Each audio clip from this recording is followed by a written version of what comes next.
Assalamualaikum warahmatullahi wabarakatuh.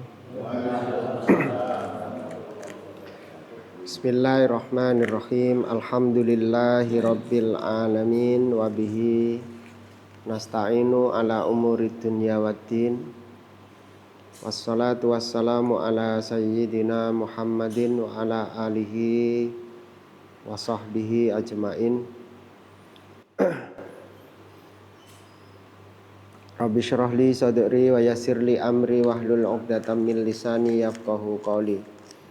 Allahumma inni a'udzubika an adilla aw dhalla aw azilla aw zalla aw adlima aw udlama aw ajala alayya. Allahumma la ilma lana illa ma 'allamtana innaka antal alimul hakim wa tub alaina innaka antat tawwabur rahim wa la haula wa la quwata illa billahil aliyyil azim.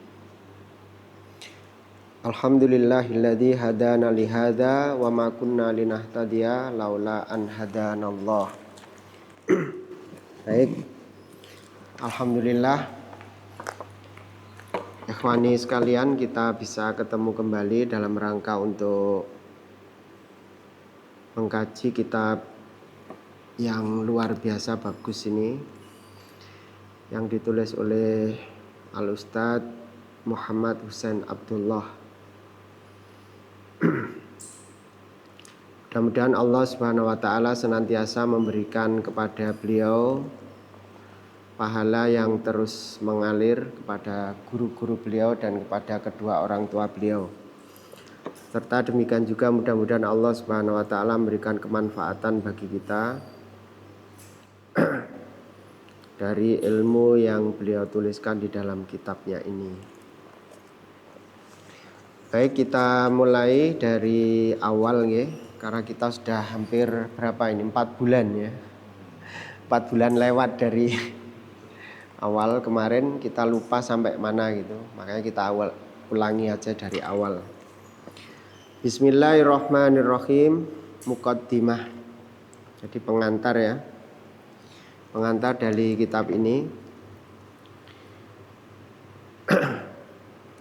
Al-ummatu kainun hayyun. Jadi umat ini itu seperti jasad yang hidup.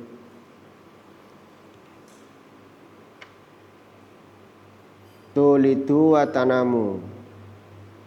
Umat ini lahir kemudian berkembang. Wa tamurru biha halatun minal quwwati wa dha'fi wa yarji'u sababu quwwatiha au dha'fiha ila damil mutadaffik fi uruqiha. Dan kondisi-kondisi itu berjalan terkait dengan kuat dan lemahnya itu semuanya kembali pada darah yang mengalir pada urat-uratnya. Nah, apa darah dan urat umat ini? Wahwa fikrul ummatil mabda'i, yaitu berupa pemikiran umat yang mendasar. Wa ila mudda tamassukil ummati bihadzal fikri alladzi taqumu ala asasihi hayatuha. Demikian juga sejauh mana umat ini berpegang dengan pemikiran-pemikiran yang digunakan sebagai asas dalam kehidupannya. Jadi beliau menyatakan dalam kitab ini bahwa umat itu layaknya seperti tubuh manusia. Tubuh manusia itu kalau menurut ilmu sains dia itu bisa bergerak manakala peredaran darahnya lancar, getih, resik. Tapi kalau darahnya itu kotor, salurannya nggak lancar, maka ya penyakitan. Gitu. Jadi yang utama itu darah. Kenapa kok darah penting? Karena darah itu adalah sumber makanan bagi tubuh. Darah itu mengirim oksigen ke seluruh sel tubuh kita yang jumlahnya itu jutaan. Mengirim sari-sari makanan, mengirim udara, kemudian setelah dimakan oleh sel itu kemudian dia akan kembali dibawa oleh darah untuk dibersihkan lewat saluran-salurannya. Demikian juga kalau salurannya itu kotor ya kena stroke, alat-alatnya nggak bisa membersihkan ya darahnya jadi tetap kotor. Nah, apa yang menjadi darah dari umat ini? Beliau mengatakan wa fikratul ummatil mabda'i, yaitu pemikiran umat yang mendasar. Nah, apa pemikiran umat yang mendasar itu? Ya tidak lain adalah pemikiran-pemikiran yang menjadi dasar ketika mereka mengarungi kehidupannya ini, yaitu apa? Akidah Islam. Nah, itulah darah umat ini. Wa audahu misalun ala dzalikal ummatil islamiyah. Untuk lebih jelasnya, contohnya adalah kita bisa melihat kondisi umat Islam. Faqad wulidat hadhil ummah fil madinatil munawwarati ala yadir rasuli Muhammadin sallallahu alaihi wa alihi wasallam. Umat Islam itu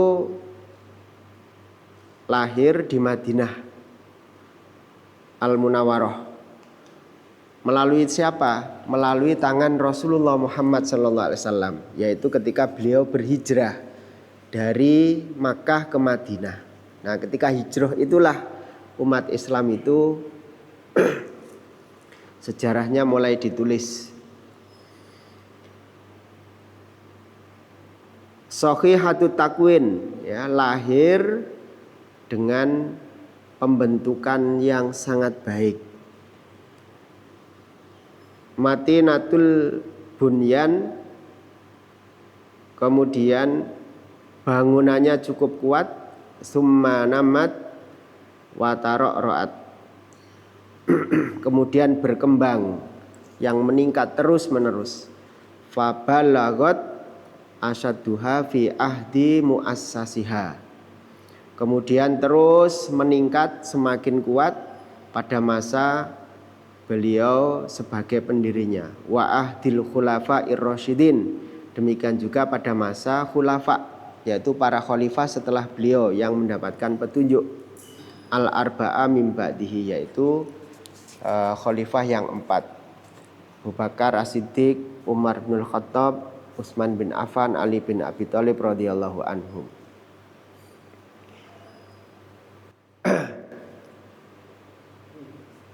Nah, pada masa itu jelas sekali umat Islam ini bagaimana kita bisa melihat perkembangannya. Beliau mengatur umat ini dengan sistem yang begitu sangat jelas. Sebagai pemimpin umat dalam hal ini, karena beliau ketika itu sudah memiliki otoritas sendiri untuk mengatur kehidupan umat, maka kita bisa mengatakan bahwa ketika itu beliau adalah seorang kepala negara. Setelah berada di Madinah ini, beliau mengutus utusan untuk mendatangi kabilah-kabilah yang lain, mendatangi bahkan sampai ke Romawi yang merupakan negara adidaya. Nah, itu menunjukkan satu bukti, satu dalil bahwa beliau itu adalah bukan hanya sekedar seorang nabi, tapi beliau juga seorang pemimpin negara. Ketika itu strukturnya sangat jelas. Semuanya diatur dengan menggunakan wahyu dari Allah Subhanahu wa taala. Kemudian beliau juga melakukan musyawarah terkait dengan persoalan-persoalan yang bersifat uslub atau cara. Kalau metodenya jelas. Untuk mengembangkan dakwah ke luar itu metodenya adalah dengan dakwah, kemudian dilanjutkan dengan jihad. Untuk mengembangkan Islam sebagai rahmatan lil alamin, sebagai rahmat bagi seluruh alam dalam mengembangkan Islam. Kemudian dilanjutkan oleh penerus beliau ketika beliau sudah wafat pada tanggal, jadi beliau itu dilahirkan tanggal 12 Rabiul Awal, kemudian beliau meninggal juga pada tanggal 12 Rabiul Awal. Nah itu.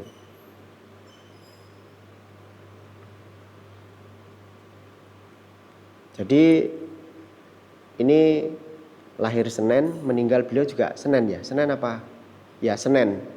Bahkan beliau dimakamkan itu setelah wafat 2 hari 3 malam. Gitu. Jadi beliau dimakamkan itu hari apa itu? Hari Selasa malam Rabu. Senin, Selasa, baru Rabu meninggal. Apa dimakamkan.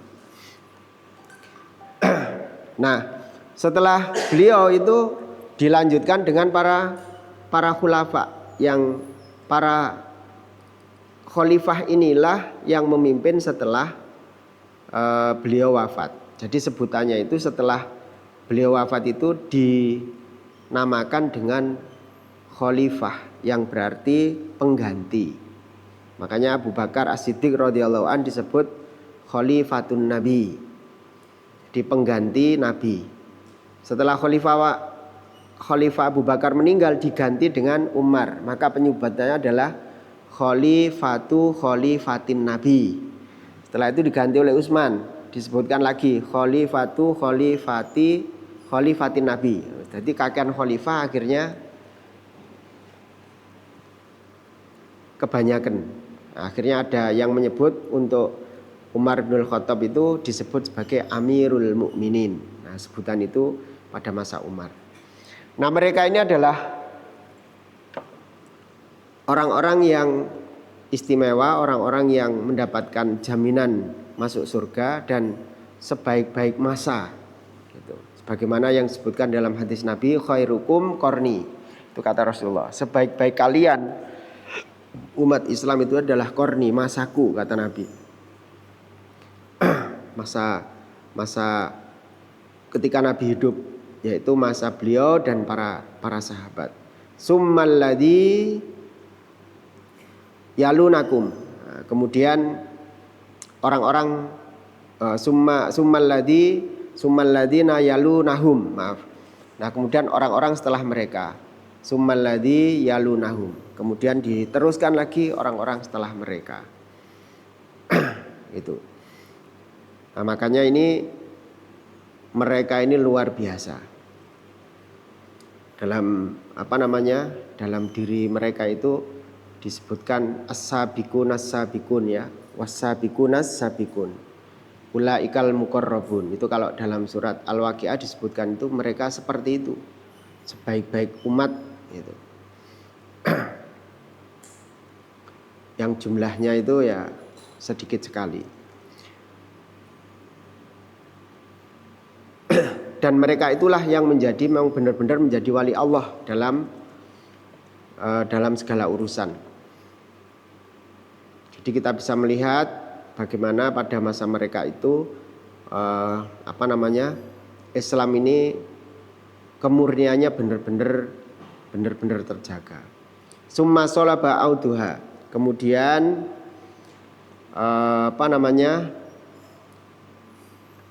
semakin meningkat perluasannya, wattasa'am mulkuha. Kemudian kekuasaannya juga semakin meluas, hatta annal umama, hingga bangsa-bangsa wadwal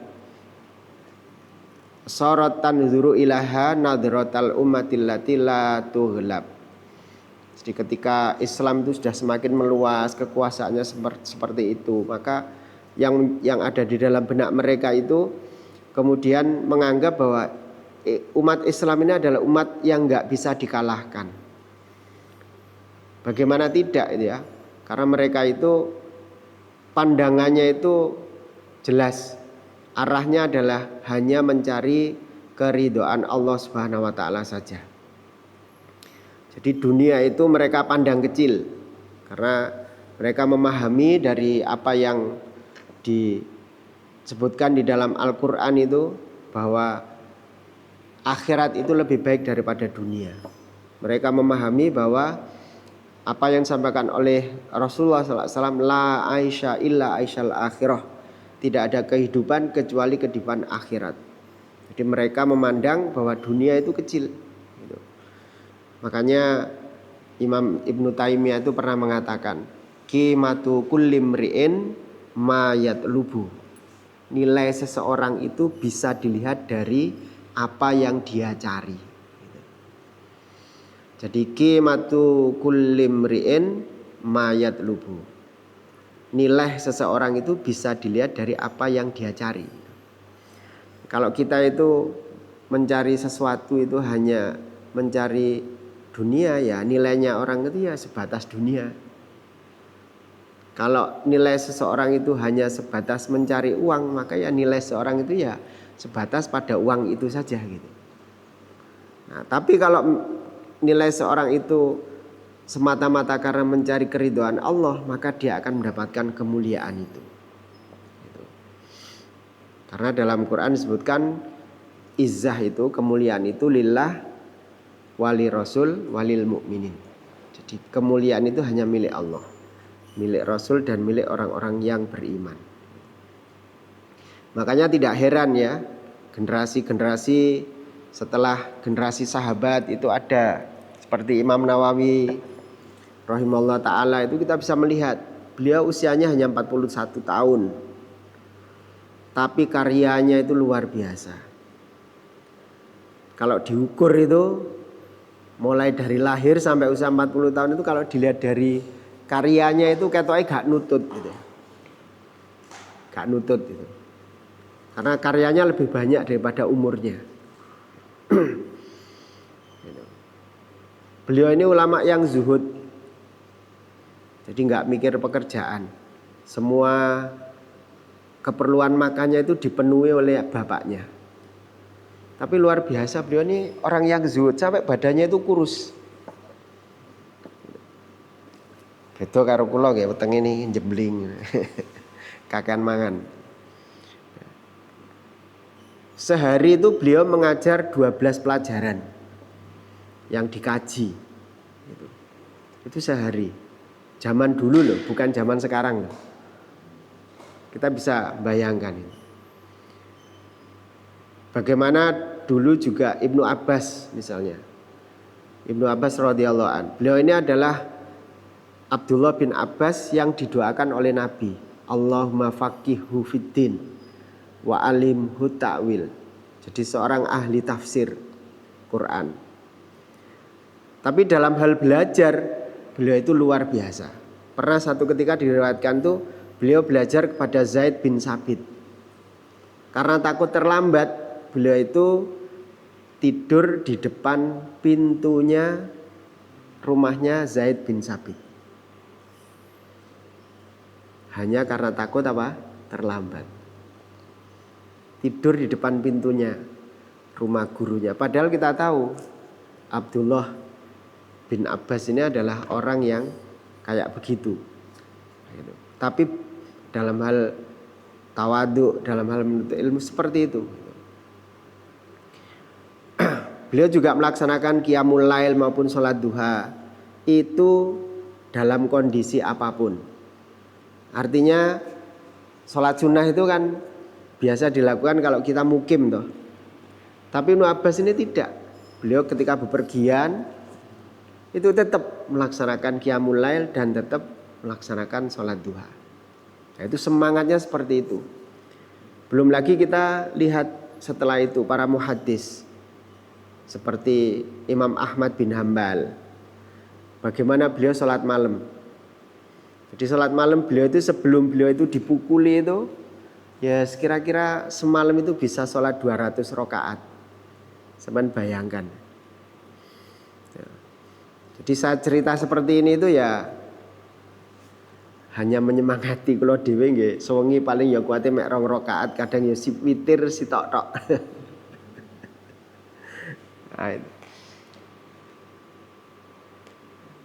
Jadi semangatnya luar biasa. Bagaimana seperti Ibnu Aqil itu juga begitu. Beliau menghasilkan 800 jilid kitab.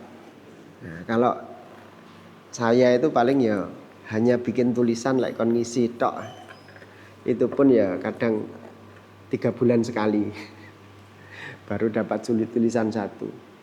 Dan itu untuk diri sendiri. Ya kita memang beda ya.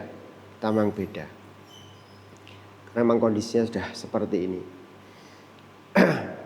Jadi orang-orang itu ketika itu menganggap bahwa kaum muslimin ini adalah umat yang tidak bisa dikalahkan. Karena mereka memang ya melihat bagaimana semangat juang mereka itu untuk meraih izah, meraih kemuliaan untuk dunia maupun akhirat mereka itu mereka lakukan dengan sungguh-sungguh.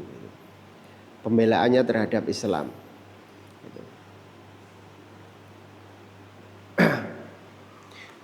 Wairu anna ba'dal amradil khafifati kanat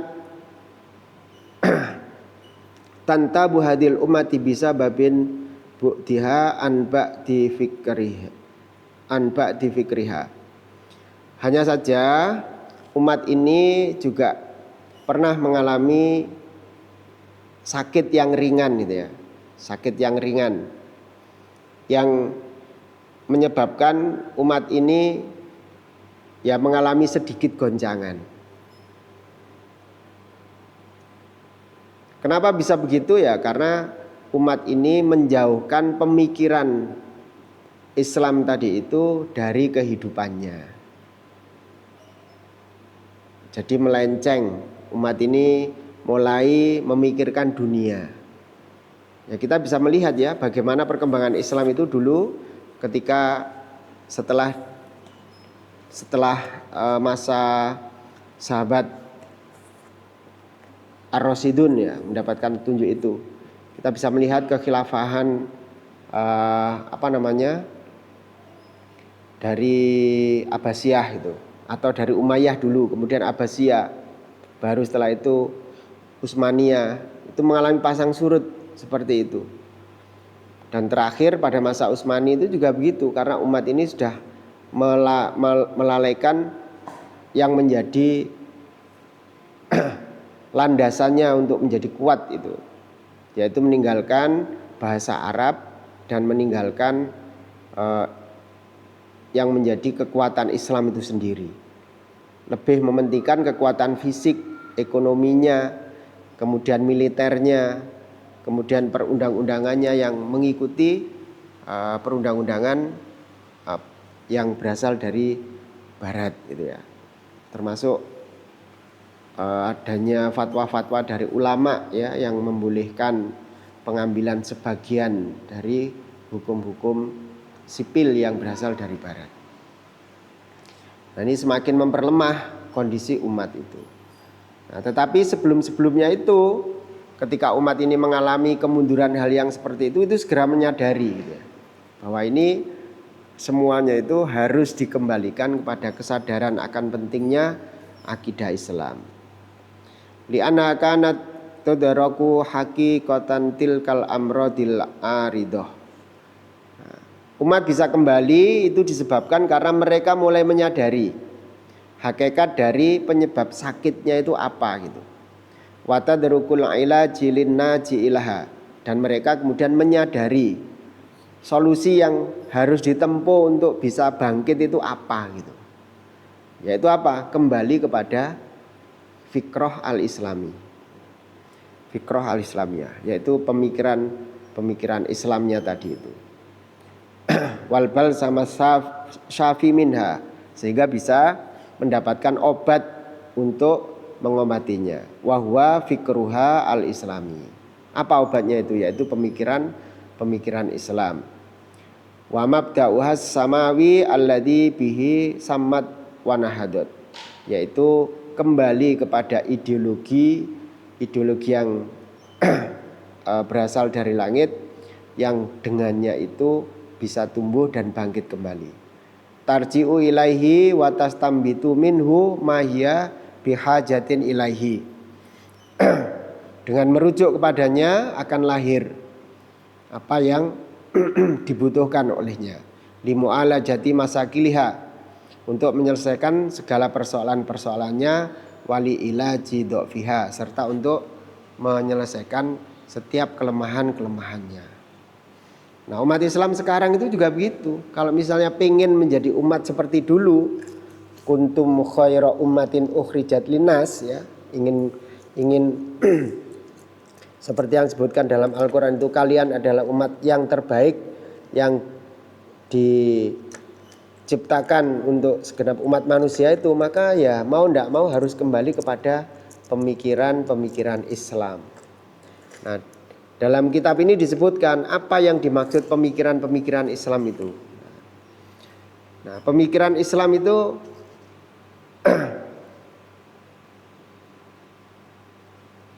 kalau di dalam kitab ini itu disebutkan bahwa yang dimaksud dengan pemikiran Islam itu adalah al-hukmu alal waqi', ya. Al-hukmu alal waqi' min wijhatin nadiril Islam. Jadi yang dimaksud dengan pemikiran Islam itu adalah memutuskan terhadap fakta, ya, memutuskan atas fakta-fakta yang dihadapi dengan sudut pandang Islam. Nah, itulah yang dimaksud dengan al-fikru al-islami. Jadi pemikiran Islam itu yang dimaksud adalah memutuskan atas suatu fakta dengan sudut pandang pemikiran Islam. Nah, itu. Ya, apa saja gitu. Baik itu dalam hal individu, kemudian keluarga, kemudian bermasyarakat maupun bernegara, maka sudut pandangnya ketika dihadapkan pada satu fakta yang dia hadapi, dia harus melandaskannya pada pemikiran Islam, yaitu akidah Islam. Sebagai contoh misalnya, bagaimana kita ini berhubungan dengan Tuhan kita, yaitu Allah Subhanahu wa taala. Maka kita harus melihat bagaimana agama ini mengajarkan cara kita beribadah kepada Allah. Sehingga ketika kita melakukan sesuatu itu, kalau perbuatan ya terikat dengan 5 hukum itu, yaitu apa?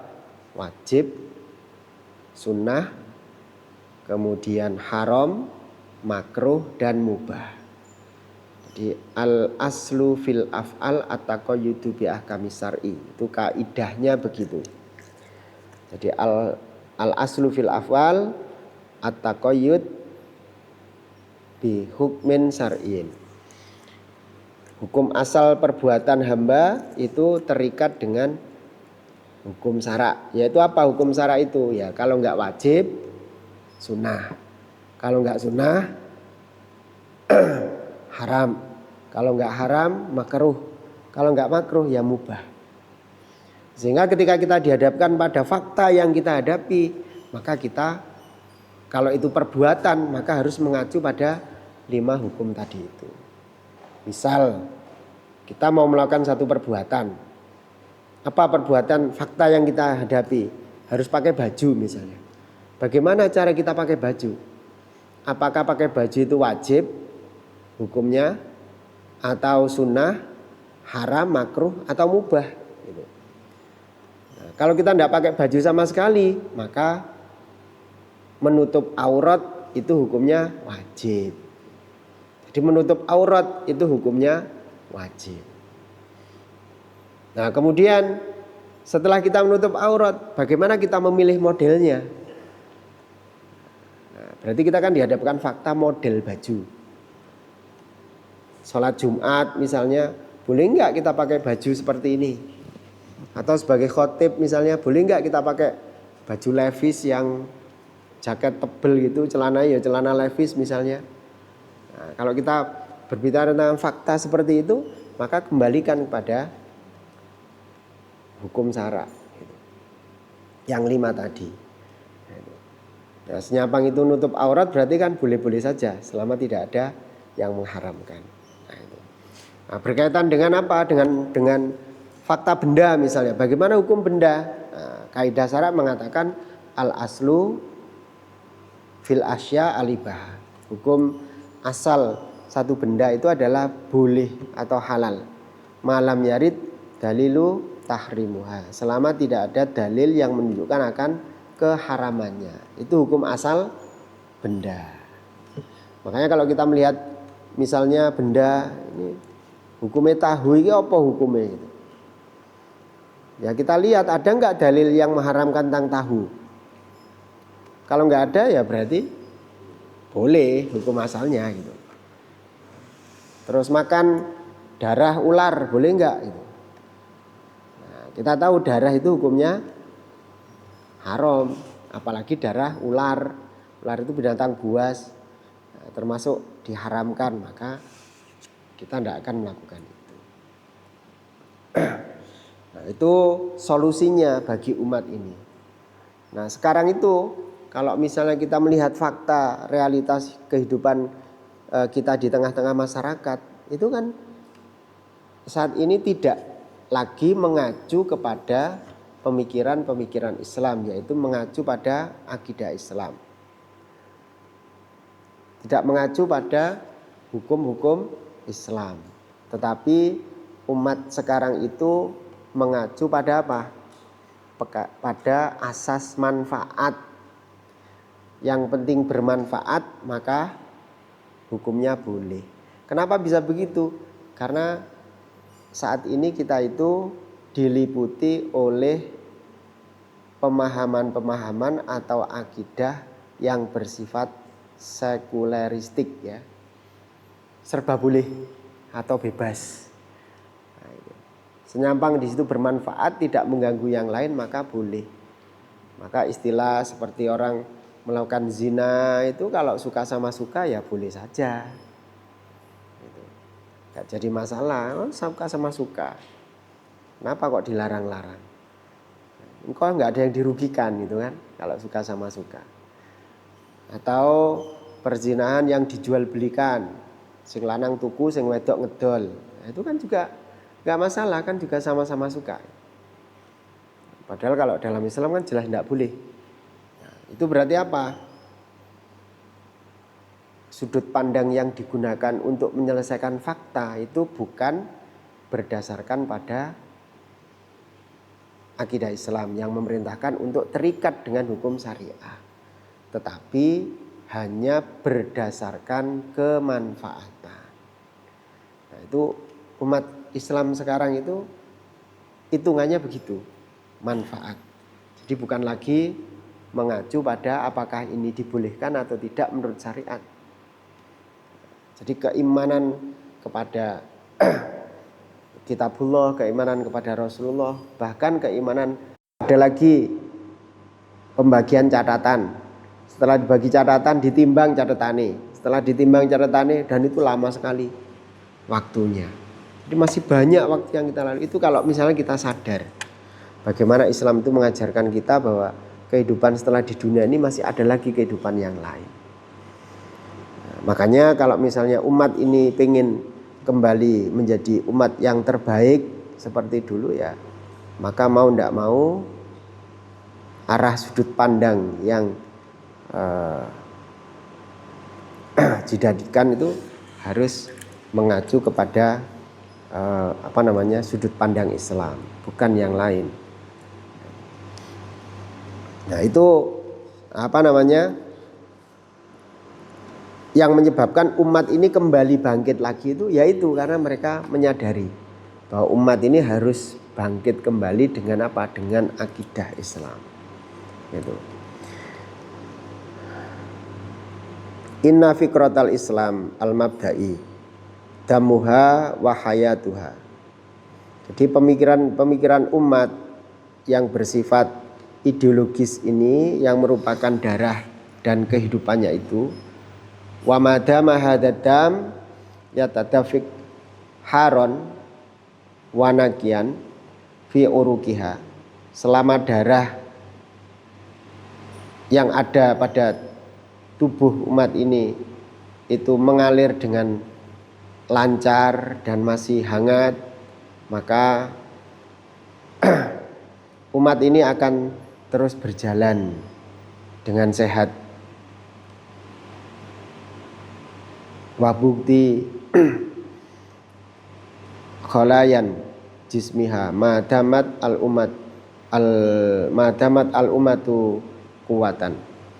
Demikian juga umat ini akan terus berada dalam kekuatannya ya selama tadi darah itu berjalan lancar pada uruknya, pada salurannya. Akhidatan bi asbabin nahdoh. Dengan begitu umat ini akan bisa membangkitkan dirinya kembali. Wa mutalafiyata asbabil inkhitatin. Demikian juga umat ini akan bisa kembali dari hal-hal yang menyebabkan keterpurukannya atau kemundurannya. Ini.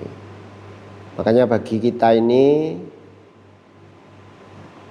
saat ini itu ya tugasnya cukup berat ya. Karena bagaimanapun umat ini jika dibiarkan terus menerus seperti ini, maka akibatnya itu akan semakin dalam keterpurukan umat ini. Maka mau tidak mau itu ya kita harus mendakwahkannya individu per individu, dan mendakwahkannya itu bukan sebatas mengajak pada yang bersifat individual saja, untuk mengajak mereka untuk memperbaiki hal-hal yang bersifat individu, tetapi harus memperbaikinya itu di samping juga individu juga mengajak pada perbaikan yang menyangkut persoalan-persoalan sosial kemasyarakatan maupun dalam hal yang bernegara. Dan semuanya itu bisa terwujud jika kita mengajaknya itu dengan ajakan yang bersifat fikriyah, bukan hanya sekedar bersifat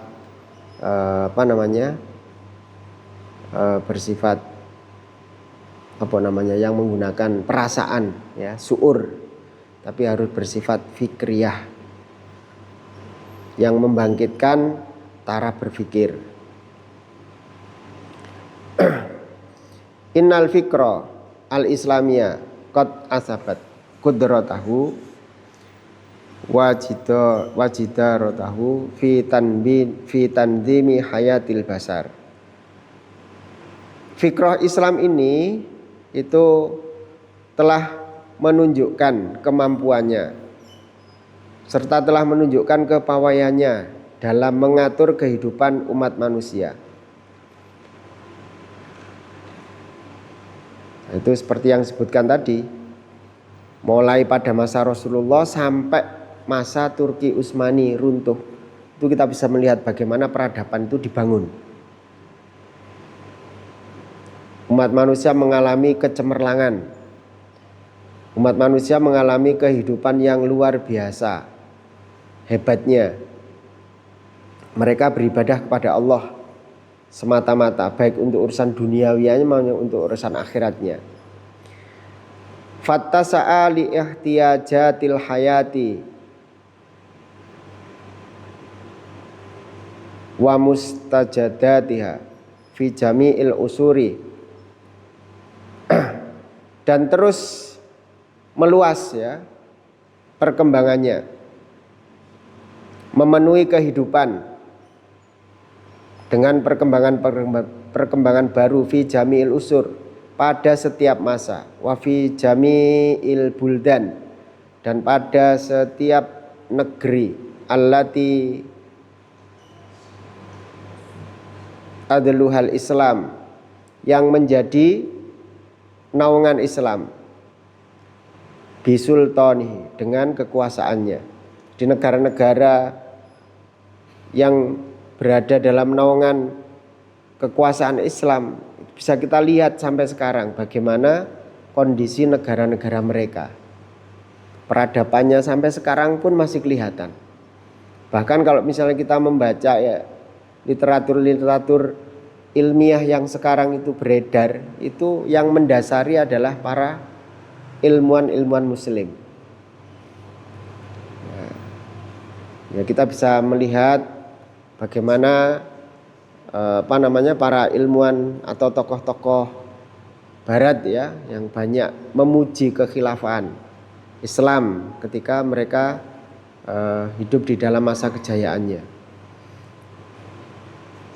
Banyak sekali, misalnya seperti Will Durant ya dari Amerika Serikat dengan bukunya misalnya The Story of Civilization itu. Demikian juga misalnya seperti penulis-penulis yang lain ya. Banyak sekali disebutkan. Seperti Philip K. Hitti dari Amerika Serikat juga mengatakan dalam bukunya tentang History of the Arab. Ya, semua ini menceritakan bagaimana peradaban yang dibangun oleh Islam pada masanya. Demikian juga Michael Hamilton misalnya tentang dalam bukunya yang Lost History, sejarah yang hilang. Mereka semuanya mengagung-agungkan bagaimana kejayaan atau tingginya peradaban umat manusia ketika berada di dalam naungan kekhilafahan Islam. Apakah sekarang itu bisa dilakukan kembali? Bisa.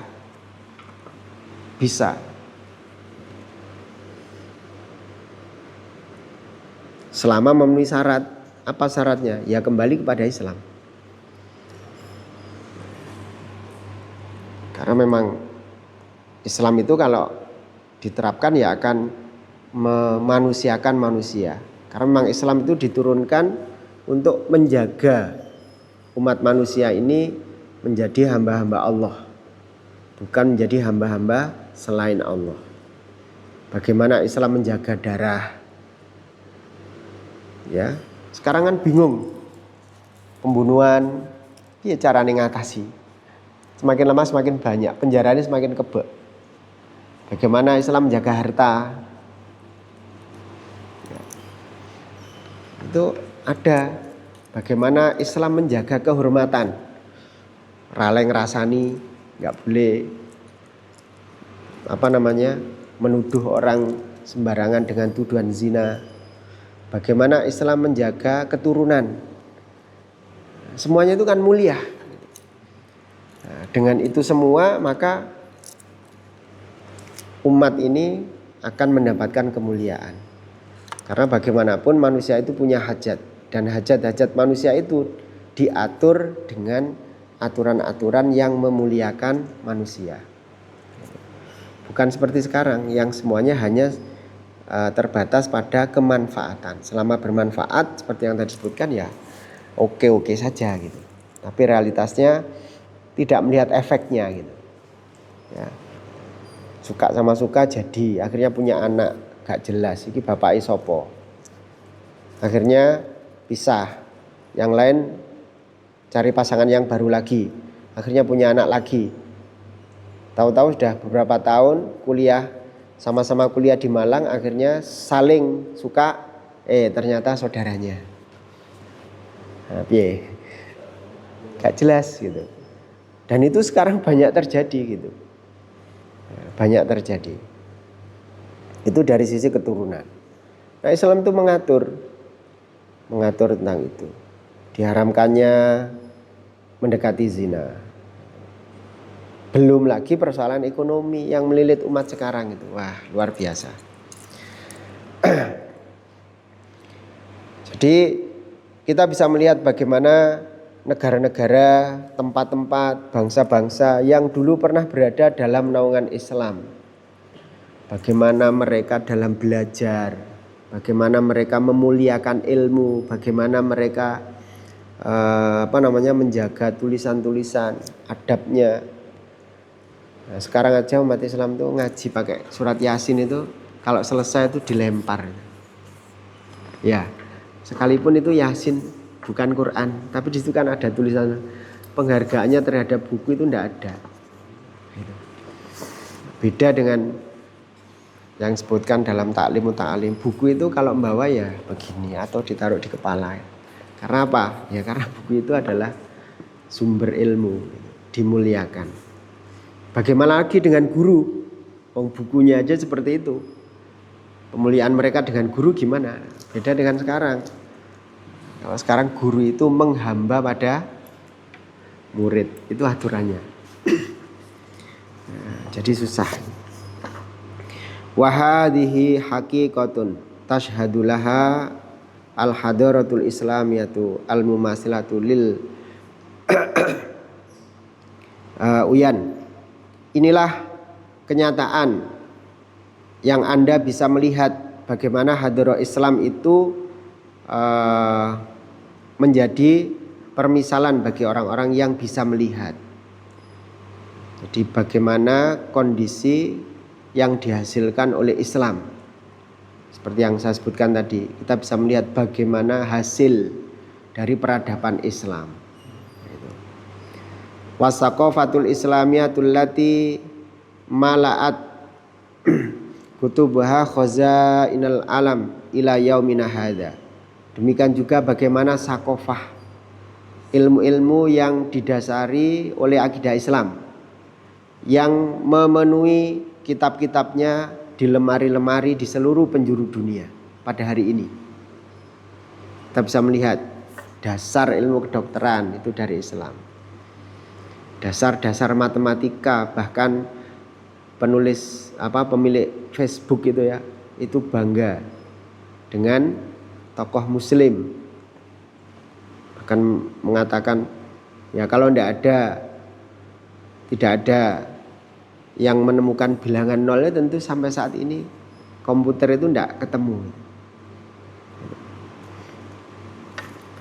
Bil mahtuti minha wal matbu, baik itu yang berupa tulisan tangan maupun yang sudah dicetak. Yarji'u ilaiha al-bakhisuna fi jami'il ma'arif, yang mana segala disiplin ilmu saat ini itu merujuk kepada peninggalan-peninggalan Islam tadi itu. Semuanya merujuknya ke sana. Itulah hadarah, dayaan yang dihasilkan oleh Islam. Demikian itulah sakofah yang dihasilkan oleh Islam. Ilmu-ilmu yang didasari dengan akidah Islam. Jadi mereka itu didorong untuk membuat karya karena mereka memahami bahwa orang itu kalau arah pandangnya itu adalah arah pandang akhirat, dia menyadari bahwa dengan ilmu yang dia tulis itu akan menjadi ilmu yang bermanfaat. Sebagaimana yang disebutkan oleh Rasulullah SAW dalam hadis beliau itu, bahwa jika seseorang itu meninggal dunia maka terputus amalnya kecuali 3 hal: ilmu yang bermanfaat, anak yang soleh, dan sodaqotun jariyah, sedekah yang terus mengalir. Nah, ilmu yang dimanfaatkan itu ya luar biasa. Jadi kita bisa melihat bagaimana kalau misalnya tulisannya Al-Muwatta itu yang mengajarkan Imam Syafi'i, kemudian Imam Syafi'i menulis, kemudian dipakai sampai sekarang dipraktekkan oleh seluruh umat manusia penganut mazhab Syafi'i misalnya. Wah, itu luar biasa. Semua orang selalu. Demikian juga orang-orang yang meriwayatkan hadis kemudian dibukukan, kemudian setiap orang itu membaca. Bahwa Rasulullah ketika sholat membaca surat Al-Fatihah misalnya. Jadi setiap orang yang sholat membaca Al-Fatihah didasarkan pada hadis itu, maka pahalanya itu mengalir kepada mereka. Nah, itu luar biasanya kaum muslimin seperti itu. Jadi mereka berbuat baik itu bukan semata-mata mencari keuntungan materi, tetapi semata-mata adalah dalam rangka untuk apa? Untuk akhirat mereka. Nah, kita juga begitu harusnya. Nah, kalau misal kita menginginkan seperti itu, ya bisa saja kita mengajak umat ini untuk kembali melandaskan segala sesuatu itu dilandasi dengan akidah Islam. Nah, itu akan menjadi seperti itu kembali. Demikian juga penguasanya itu ketika melihat umat ini berlomba-lomba untuk menulis, itu juga tidak mau ketinggalan, mereka memberikan bonus. Jadi kalau umat itu menulis ya, para ulama menulis kitab itu, penghargaan yang diberikan oleh penguasa itu apa? Kitabnya itu ditimbang, kemudian beratnya ini diganti dengan emas. Nah, padahal dulu kalau nulis pakai kulit, kita bisa ngitung gitu berapa beratnya. Lah saiki kertas sakmene paling ya setengah kilo, timbang setengah kilo. Coba seperti kitab-kitab hadisnya misalnya Imam Ahmad itu ada 40 jilid lebih itu. Kayak tebel gitu. Iya.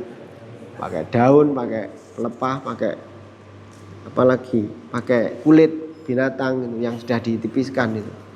Nah, itu kalau ditimbang ya luar biasa itu. Diganti dengan emas. Belum lagi semangat belajarnya. Karena ingin menjadi orang-orang yang turut menjaga Al-Qur'an, mereka menghafal. Nah, saiki malah ora oleh ngapalke. Ya piye iki?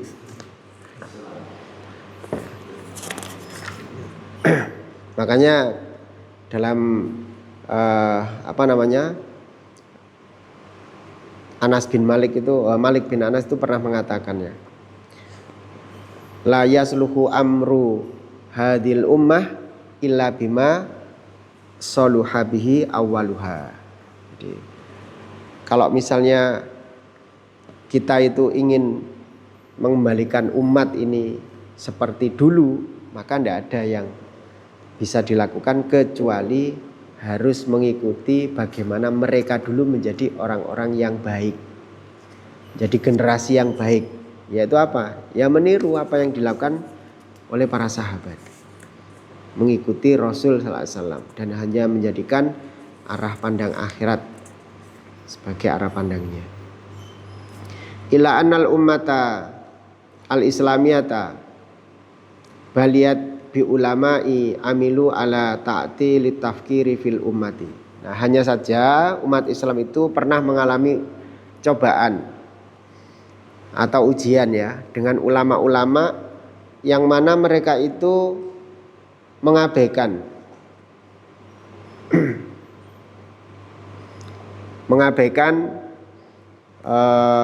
aspek pemikiran di dalam diri umat ini. Jadi mereka terbelenggu dengan semacam aliran-aliran tasawuf yang hanya mencari kepuasan batin ya.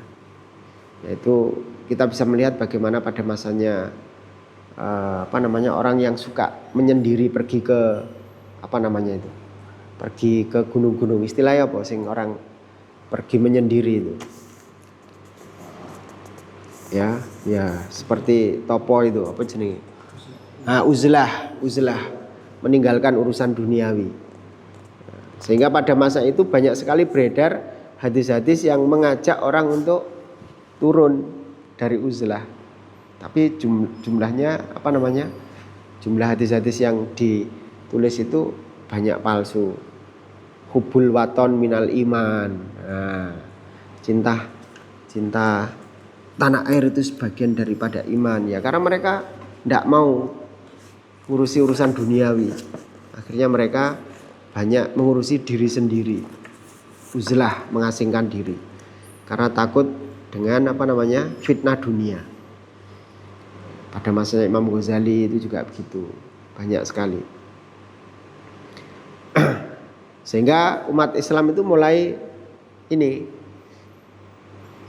cara berpikir yang hubungan dengan perkara-perkara duniawi ya itu ditinggalkan. Sehingga yang banyak dibahas itu persoalan-persoalan ibadah. Wanadu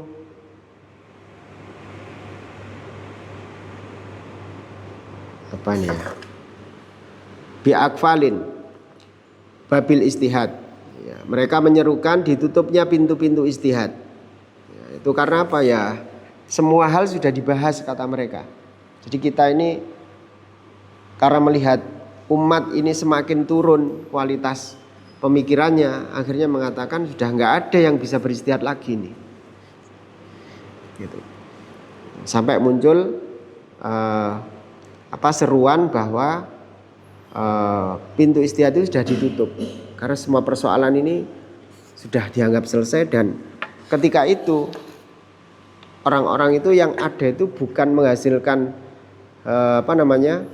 hukum-hukum secara langsung dari orang yang melakukan ijtihad, tetapi yang terjadi kebanyakan pada saat itu adalah memberikan khasiat atau apa istilahnya, sarah-sarah. Jadi sarah kemudian disarah lagi, jadi menghasilkan khosyah-khosyah begitu. Jadi misalnya ada itu disarah, setelah disarah kemudian disarah lagi.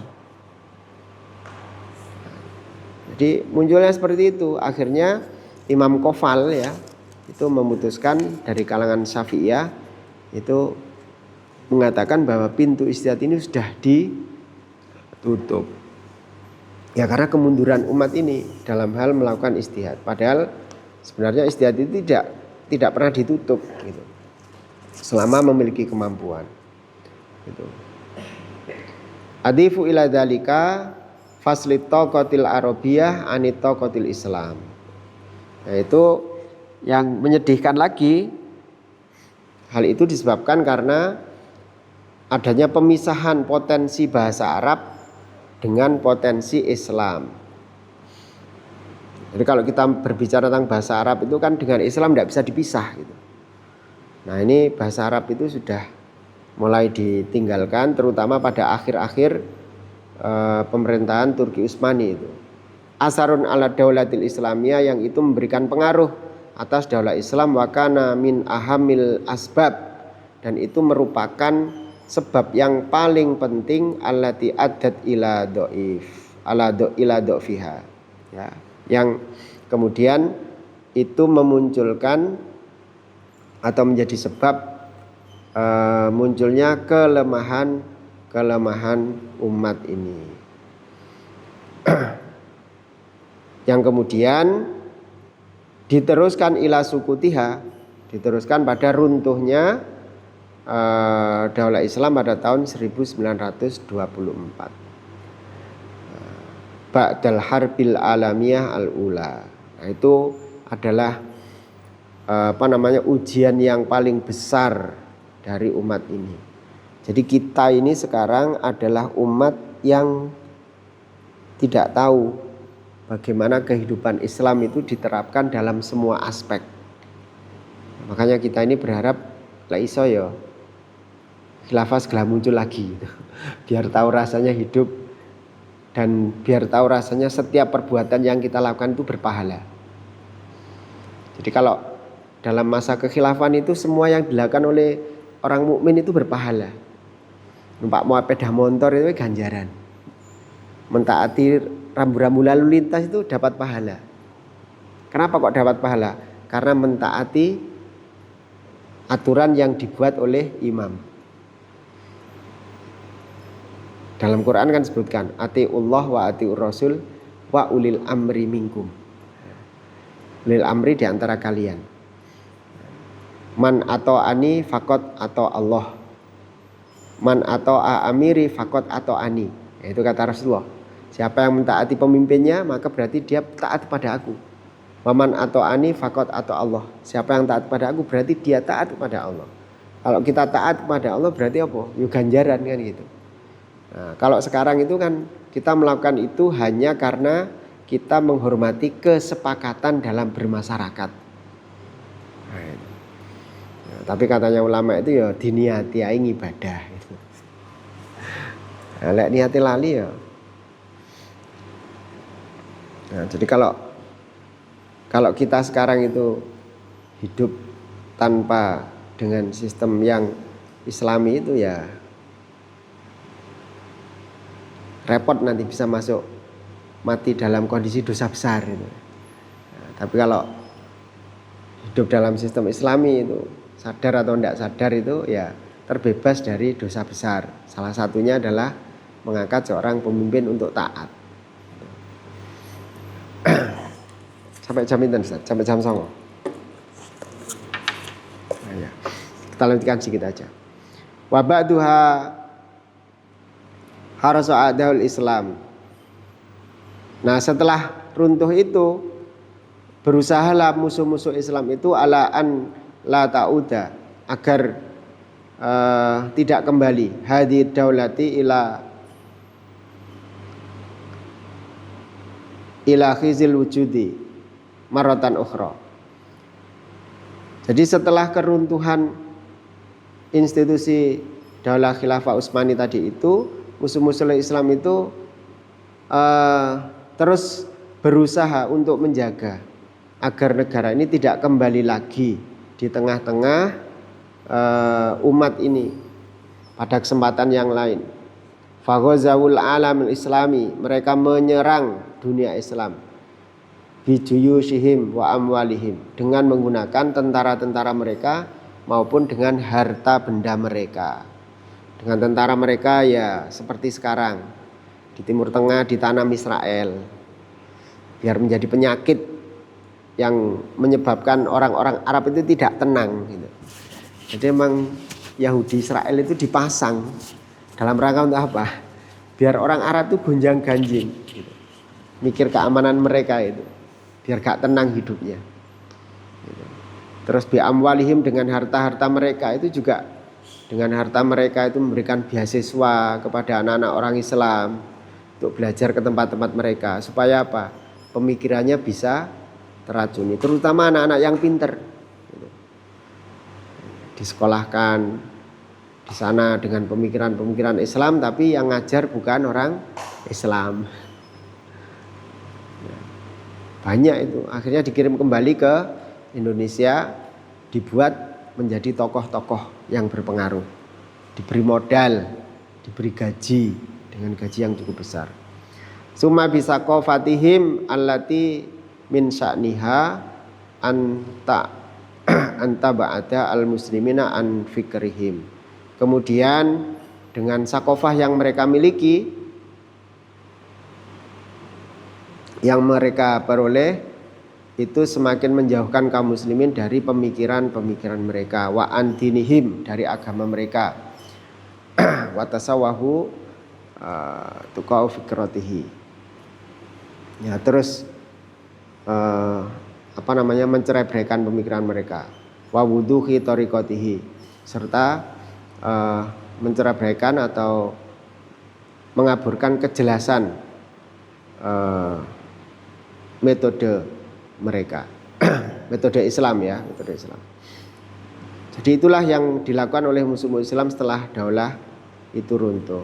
Lidzalika, oleh karena itu, la budda li abna'i hadil ummah, bagi putra-putra umat ini, wala siyamal arab minhum, terutama orang-orang Arab ya, an ya'au alal fikril islami, hendaknya mereka itu, kita ini selaku anak-anak dari umat ini, kembali kepada pemikiran Islam. Wala buddha an yadraku, dan harus segera menyadari an in qadi anna in qadahum wa in qadal alam mimma huwa fihi min syaqai bi ghairil Islam mustahilun. Jadi kalau ingin kembali itu tidak mungkin bisa kembali kecuali dengan Islam. Wa an ijadul Islam, dan hendak segera mewujudkan Islam fi mu'tarikil hayati, di dalam kancah kehidupan, biduna daulati tatbiquha khayalun, itu jika tidak melalui negara, penerapannya itu seperti orang yang berkhayal. Jadi kalau kita menginginkan hidup mewujudkan Islam secara sempurna di tengah-tengah kehidupan kita ini tanpa ada negara yang mendukung, itu merupakan sesuatu yang mustahil. Seperti sekarang aja loh, dengan punya anak sholat itu yang godo banyak, apalagi punya anak yang nggak sholat. Carane ngajari piye gitu, mau dipukul ya pancet aja gitu ya toh. Anak kita itu loh, yang ada kan anak-anak kita yang sulit sekali disuruh sholat itu. Nah, lek wis gak iso diapakno, digepuk. Tapi lek gede atau sudah menikah, kita punya anak gak sholat, gimana caranya ngatasi? Coba kalau negara itu ngurusi masalah itu. Negara itu kalau ada kemungkaran maka harus dihilangkan. Tugas negara menghilangkan kemungkaran. Orang nggak sholat itu dianggap orang yang melakukan kemungkaran. Maka negara berkewajiban untuk menghilangkan kemungkaran itu. Caranya gimana? Ya bisa dihukum, karena itu merupakan takzir. Bisa dihukum, hukumnya piye? Mau dipenjara. Kalau penjara gak gelem, mau dicambuk atau diapakan gitu. Jadi sekarang itu orang kalau meninggalkan sholat tidak ada yang ngurusi gitu. Kita sendiri kesulitan. Jadi khoyali ya, seperti orang yang berhayal jika tidak diterapkan. Kita ingin bebas riba, ingin bebas dari penyakit yang disebabkan oleh perzinaan, nah itu ya susah. Wa anna iqamata hadhi daulah bi ghairil ummati wa ala ra'syal arab al muslimin wahmun. Demikian juga kalau misalnya umat ini ingin mengembalikan daulah ini tanpa dukungan umat, terutama dari para pemimpin orang-orang Arab dari kalangan kaum muslimin, itu ya seperti orang yang bermimpi gitu, wahm. Fattaqatul arabiyya lazimatun lidaulatil Islam. Jadi potensi bahasa Arab itu merupakan suatu yang harus bagi daulah Islam. Luzumul akli lil insan ya. Sebagaimana kelaziman adanya akal bagi umat manusia. Jadi Arab itu, bahasa Arab terutama bagi orang-orang Arab itu merupakan hal yang urgen untuk membangkitkan kembali umat Islam. Makanya kita ini dulu diajari oleh ulama-ulama yang ada di Jawa ini terutama dengan apa? Ya dengan menjadikan bahasa Arab itu menjadi bahasa sehari-hari. Gitu. Karena apa? Ya sangat urgen itu. Makanya kita ini susah ganti DPR MPR itu diganti dengan istilah parlemen, ya pancet jenenge DPR MPR. Dan itu semua bahasa Arab kabeh. Gitu. Bahkan bahasa Indonesia kita itu, saya dulu pernah kuliah itu waktu neliti bahasa Indonesia itu serapannya dari bahasa Arab itu hampir 60% dari bahasa Arab. Itu cara yang dilakukan oleh para ulama untuk memasukkan bahasa Arab itu menjadi bahasa sehari-hari kita, supaya kita tidak kesulitan ketika belajar tentang Islam. Nah, makanya sekarang kalau kita ingin bangkit lagi ya bahasa Arab itu, supaya kita ngerti apa yang kita lakukan. Dan kita setiap hari sholat itu juga gak ngerti kok. Makanya saya masih melihat tuh anak-anak SMA itu lek sholat tuh Allahu Akbar nu mari ngono omong-omongan karo koncone. Itu kan yo aneh itu. Cah SMA ya, apa nih SMP. Jejek-jejekan nih Pak Agung nih. Kayak ini nangani anak yang gitu. Jadi seperti itu. Walal muslimina an yadraku, demikian juga atas kaum muslimin hendaknya memahami hakikatul fikril islami.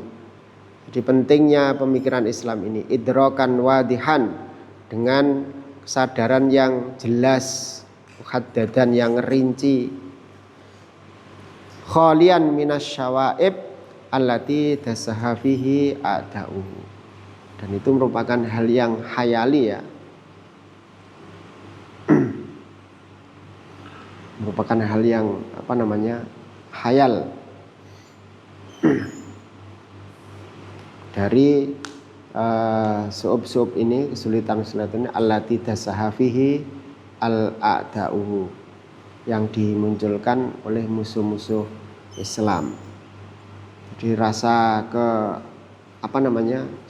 gak mungkin gitu dimunculkan terus. Wasauhawilu, oleh karena itu kami berusaha fi hadhi dirasah, dalam kitab dirasah ini an ablur wa ahdat maknal fikril islami, kami akan menjelaskan, mengeksplorasi, memfokuskan tentang makna fikrul Islam. Fikrul Islam itu nanti seperti apa? Wal ususul lati yakumu alaiha, dasar-dasar yang menjadi landasannya, wa ma yahwihi min akidati, dan apa-apa yang terkandung dari akidah, wa ma yambisu anha, dan apa yambasiku anda, dan apa-apa yang lahir daripada akidah itu, min anzimatin wa hadaratin wa sakofatin, yaitu berupa sistem dayaan maupun sakofah Islam.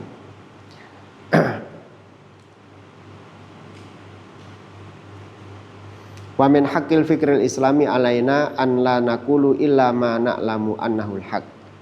Dan merupakan salah satu yang hak ya, bahwa fikrul islami ini mengharuskan kita itu untuk tidak mengatakan sesuatu kecuali apa yang kita ketahui, bahwa itu adalah hak ya. Nggak boleh kita itu ngomong tentang sesuatu itu tanpa mengetahuinya.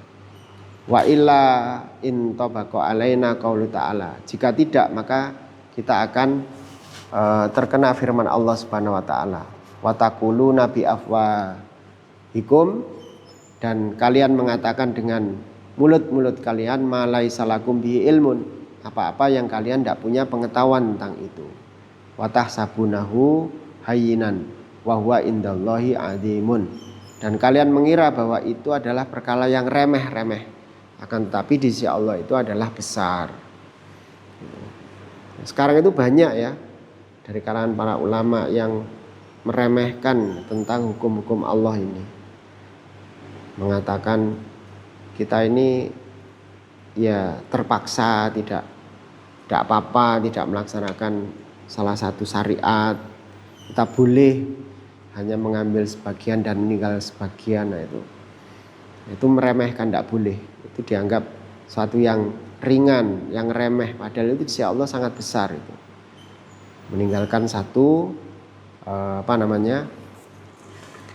hukum.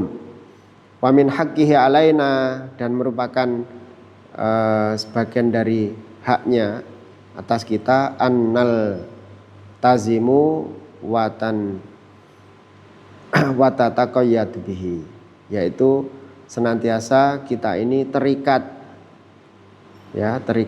dan konsisten dengannya. Wa annakunu islaman, dan kita menjadikan Islam itu ya ta'amalu ma'an nas, diterapkan bersama-sama dengan masyarakat. Nasiru ala tariqil ladzi akhtaruhu lana rabbul alamin, kita berjalan pada jalan yang telah dipilihkan untuk kita oleh Tuhan sekalian alam ini. Jadi kita ini alhamdulillah dipilihkan jalan untuk kita ini dengan jalan yang ditetapkan oleh Allah Subhanahu wa taala, pencipta alam semesta. Wallahu as'alu an yalhamuna as-sadat, dan kepada Allah Subhanahu wa taala saya minta pertolongan, ilham, untuk menunjukkan petunjuknya. Jadi dalam kitab ini nanti akan dijelaskan seperti yang disebutkan tadi tentang pemikiran-pemikiran Islam yang dimaksudkan itu seperti apa. Dari sini nanti harapannya ya dengan mempelajari kitab ini itu kita memiliki pemahaman yang utuh tentang Islam. Bagaimana Islam itu dulu pernah dibangun oleh Rasulullah SAW, kemudian diteruskan oleh para sahabat. Nah, itu sehingga kita bisa meneladani bagaimana beliau itu memahaminya hal yang seperti itu. Nah, ini harapannya ya kita berharap kepada Allah Subhanahu wa taala mudah-mudahan diberikan kepahaman yang baik. Pemahaman yang baik sehingga apa yang dulu pernah dilakukan oleh Rasulullah SAW kita bisa mengikutinya, dan kita bisa menjadi kembali umat yang terbaik sebagaimana umat-umat terdahulu yang mendapatkan keridhaan Allah sebagaimana yang disebutkan di dalam surat Al-Bayyinah, radhiyallahu anhum wa radu anhu. Allah ridho kepada mereka dan mereka pun ridho kepada Allah Subhanahu wa taala. Nah, ini saya kira itu sudah jam 9:10. Allahu a'lam bishawab.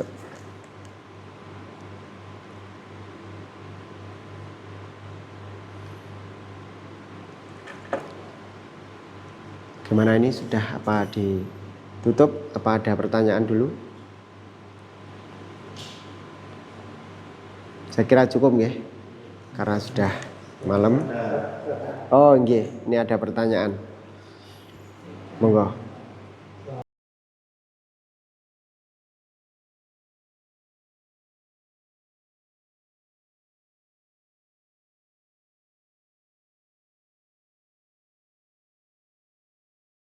Nggih. Nggih. Salam. Yang pertama, buku ini itu buku Dirasat fil Fikril Islami ini itu sudah menyebar kemana-mana, Pak. Bukan hanya di Indonesia, tapi bahkan kalau misalnya panjenengan lihat di googling ya, mencari di Google itu, misalnya jenengan cari judulnya Kitab Dirasat fil Fikril Islami karya Muhammad Husain Abdullah. Nah, itu di apa jenenge kayak Shopee itu apa namanya? Apa Ustaz namanya? Seperti Shopee, Tokopedia, Amazon, apa namanya itu? Belanja toko online itu. Nah, itu bahkan yang di luar negeri itu juga menyediakan ini, tapi di sana tulisannya sudah 000 gitu. Sudah kosong. Yang ada tinggal ya kalau kita download dalam bentuk PDF. Tapi kalau dalam hal ini disebarluaskan ke umum itu sudah dijual oleh toko-toko online. Di banyak gitu. Bahkan terjemahnya juga sudah ada. Nah, kemudian kalau terkait dengan masalah semacam kurikulum, nah itu kita sudah pernah menyampaikan tentunya. Kalau jenengan pengen bisa tahu, jenengan bisa cari di YouTube bagaimana misalnya seperti Ustadz Ismail Yusanto itu yang punya punya sekolah atau pernah audiensi dengan DPR atau mengusulkan dalam media-media yang ada tentang berbicara tentang kurikulum. Bukan hanya kurikulum sebenarnya yang ditawarkan itu, tapi juga macam-macam, termasuk bagaimana mengatasi anggaran dan belanja negara ini biar nggak ngutang. Itu juga pernah disampaikan. Termasuk persoalan-persoalan yang lain tentang remaja. Nah, hanya saja kadang-kadang untuk persoalan yang seperti ini penghadangan itu banyak gitu. Nah, penghadangan itu banyak itu. Jadi jalan dakwah itu ya dimanapun itu ya penghadangan itu banyak sekali akan terjadi. Ya, contoh yang paling gampang itu tentang buku-buku yang di MA itu. Buku-buku yang di MA itu yang dulunya itu sudah diambil dari tulisan para ulama yang ada di Indonesia tentang sejarah kekhilafahan di Indonesia misalnya. Nah, itu aja dihapus gitu. Dihapus. Jadi nggak boleh. Nah, justru sekarang yang banyak berkembang itu apa? Moderasi beragama. Nah, jadi bagaimana caranya agar umat Islam itu memiliki pemahaman yang sama dengan umat selain Islam. Nah, pesantren bersama, doa bersama gitu. Nah, jadi justru yang sekarang dikembangkan oleh Departemen Agama itu justru seperti itu malahan. Tapi tetap umat Islam harus menyampaikan melalui MUI itu, kadang MUI juga masih. Nah, tapi kita dalam kapasitas sebagai individu ya tetap punya kewajiban untuk melakukan hal seperti ini. Dan itu kalau hanya dilakukan individu pun juga ya tidak bisa memperoleh hasil yang maksimal. Rasul sudah mencontohkan ya paling tidak ya harus bekerja sama, berjamaah. Nah, oleh karena itu kajian-kajian seperti ini itu ya perlu terus dikembangkan gitu. Jadi kitab ini itu sekali lagi bukan hanya di sini tapi sudah. Lah ini saya aja ngajinya itu dulu tahun berapa ini? Tanggal 15 bulan 4 tahun 94. Oh bukan, saya ngajinya. Saya ngajinya ini. Kalau terbitnya ya sudah tahun berapa ini? Tahun 1990 untuk terbitan ini. Tapi sebelumnya ini kan terbitan apa namanya?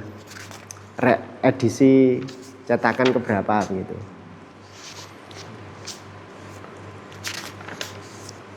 Ya, saya kira begitu.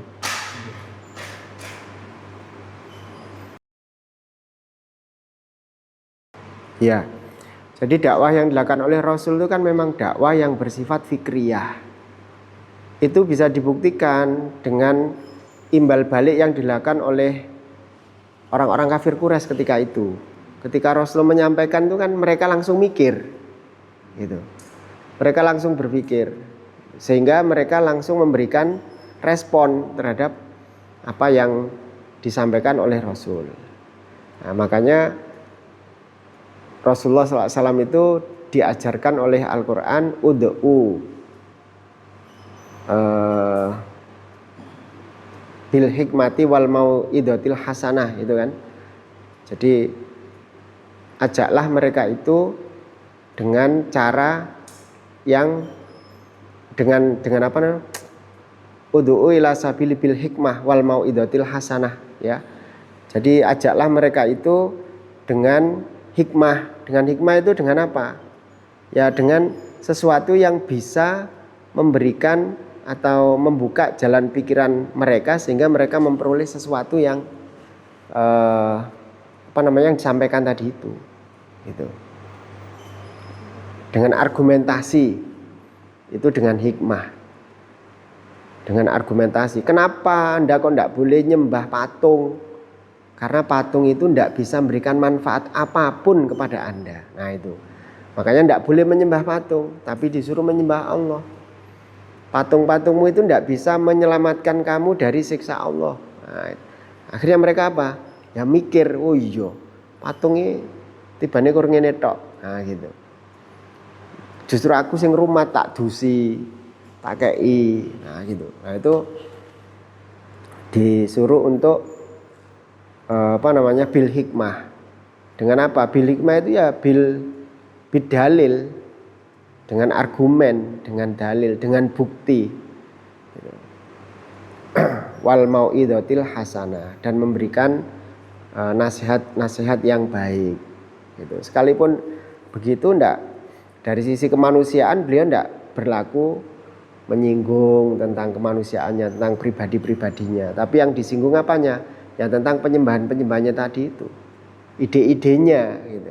Bukan menyerang person karena kakinya cacat, pincang, karena matanya juling, bukan itu yang diserang, tapi yang diserang adalah karena penyembahan-penyembahannya, yang ide-ide tentang penyembahan kufurannya itu yang diserang. Nah, itu. Makanya ketika kita menyadarkan umat sekarang itu ya harus itu tadi, merubah pemahaman. Nah, merubah pemahaman umat itu. Kenapa kok harus pemahaman yang dirubah? Karena seseorang itu melakukan sesuatu berdasarkan pemahaman yang dia miliki. Seperti yang awal tadi sudah disebutkan. Kenapa orang itu kok sekarang cenderung banyak yang bunuh diri?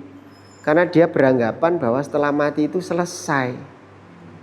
Gitu. Coba kalau dia itu punya pemahaman bahwa setelah hidup di dunia ini ada hidup lagi di akhirat nanti berupa pembalasan dari apa yang sudah dilakukan ketika di dunia, baik dibalas baik, buruk dibalas buruk, dan di sana itu hanya ada surga dan neraka, maka tentu tidak akan melakukan hal yang seperti itu. Gitu. Demikian juga orang-orang yang sudah diberi penghasilan yang cukup, kenapa kok masih korupsi? Yaitu karena mereka tidak sadar kalau di samping kiri kanannya itu ada malaikat yang mencatat perbuatannya.